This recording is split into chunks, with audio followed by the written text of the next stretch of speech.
In this world, there are two types of women. Women that are thoughts and women that are thoughtless. Now, the simple way to determine the difference between the two is that if she breathes, she a thought. Glad that was cleared up, because today we will be having a very educational video. How to slay thoughts correctly. Because slain they must be. Now, Corname, a friend of mine, put together a Savage Thought compilation video, and I figured we could use several examples from that video to amplify my points in how to properly slay your thoughts. Please leave an F in the chat for the unfortunate few that have already unsubscribed.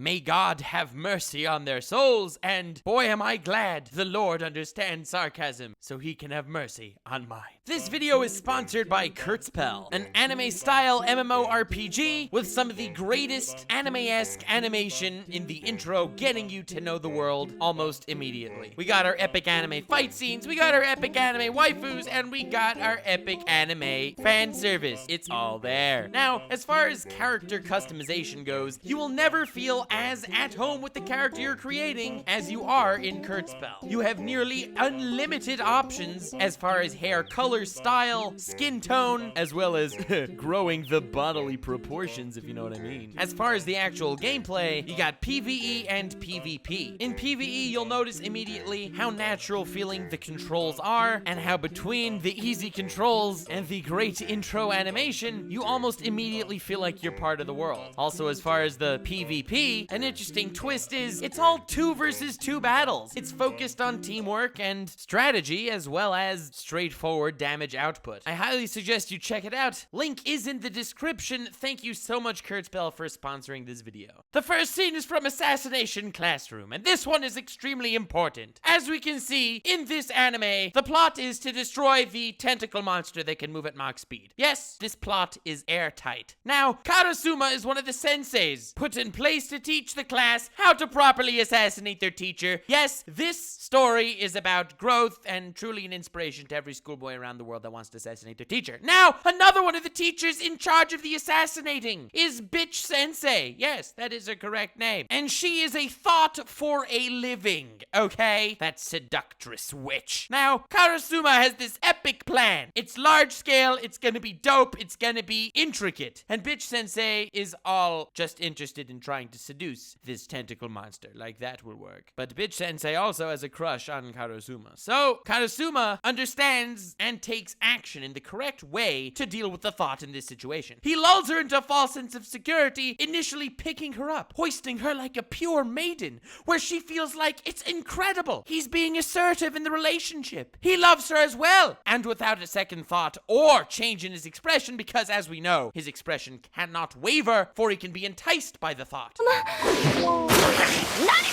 He plops her down into the shallow side of the water. Now, he's careful not to throw her into the depths, because that is far less humiliating. Dropping her into the shallow part properly emulates his shallow feelings towards her in this beautifully written and directed scene of Assassination Classroom, which will hopefully be powerful enough to keep her at bay a little longer. Karasuma is a true top-tier thought slayer, and his technique is one that I can only dream of one day possessing. Next, we have a scene from Aho Girl. In this scene, the 28-year-old teacher is complaining that she cannot find love. So one of the high school students tells her to practice confessing love on a different high school student, which is automatically thoughty. An adult cannot even practice on a student. It is unreasonable, and the thought alarms went off in Akun's mind. So Akun realized, being that this thought is a teacher, meaning she is in a position of power, he must slay this thought discreetly. He can't go up and about just slaying her like any other thought, for this thought holds his life in her hands. He must make her destroy herself. So, when this teacher presses her breasts together and says to Akun, "Akun, care to get a drink with a pretty girl?" Akun brilliantly responds,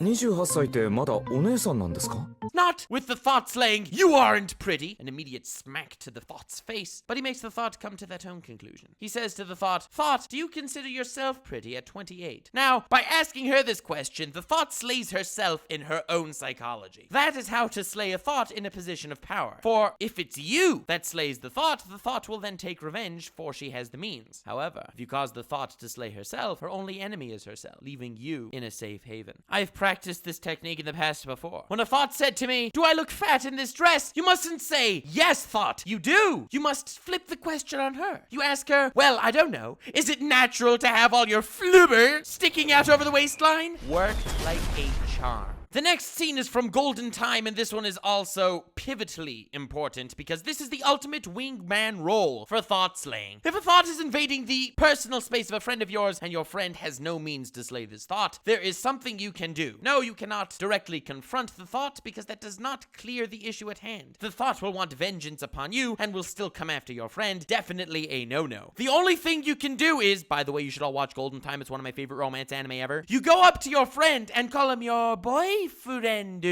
My boyfriend.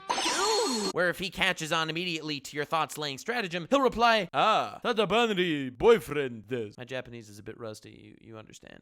こいつは俺のボーイフレンドです。 But in any case, you must play it off like there's no chance for the thought to be with you and the thought wouldn't want to be with you. The wingman role is extremely important for everyday life and everyone should master it in some shape or form. No matter the pinch, no matter the situation, the boyfriend wingman strategy has proven to work time and time again.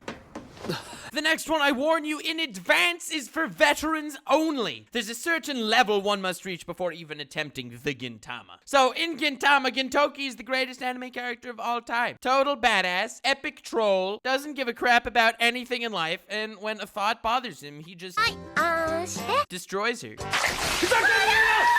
It's not something most of us should ever even consider attempting due to the danger of the situation. But this is where Gintama shines. It teaches you the peak of manliness where we all have to aspire to become, not at the point we all are. Gintoki is the most inspiring anime character of all time.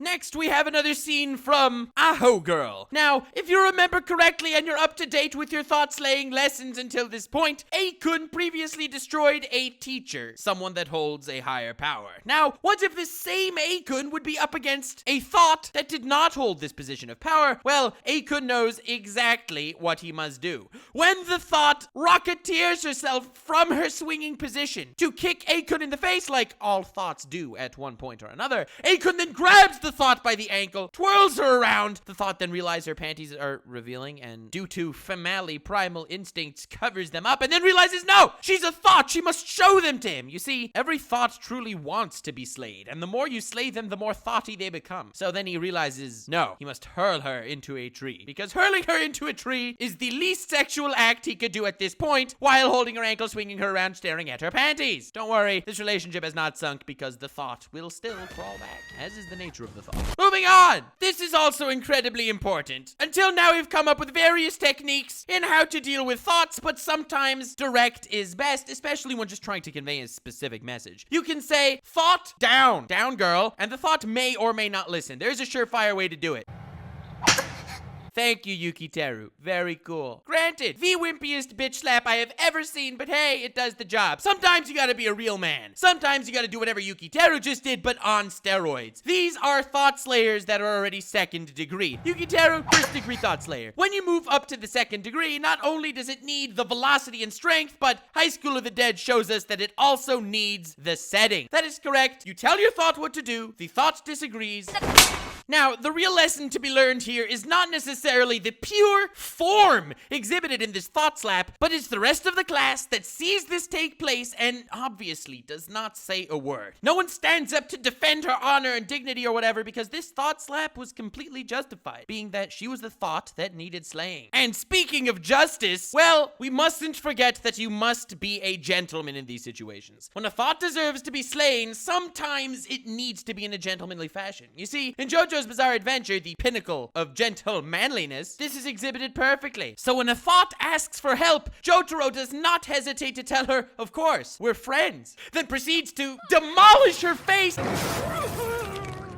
and say friends of justice, that is, because justice must reign upon the Thots. It's what the Thots want. And Joseph, an old man and truly a gentleman, I mean, he's banged bitches across the world, tells her, no, this is really to help you. It's to help guide you to hell where you belong, which is very nice because some people get lost on the way to hell. We have Joseph to help them. And honestly, that is the compassion that must be shown to Thots. Don't forget they're people too and deserve guidance. And the final Thot lesson of the day, and this is extremely important. Very often, a whammon can be mistaken as a Thot because this whammon is running up to you and immediately without warning, you clobber them in the face and send them flying. This is a completely natural reaction, expecting a Thot. But in actuality, if it's not a Thot, remember to apologize because punching a whammon in the face without an apology is absolutely unacceptable. With that said, whammon and gentle whammon, I hope you learned something important and educational from this video. All of my videos are educational, be them the satire or the analyses. Also remember to send this to a Thot you dislike so she knows what's coming. Or he. I don't differentiate. I take it back. Please don't do that. But do subscribe because that would be dope, especially because I have a part 2 potentially coming out if you want it. Leave a like on the video to let me know if you do want a part 2, being that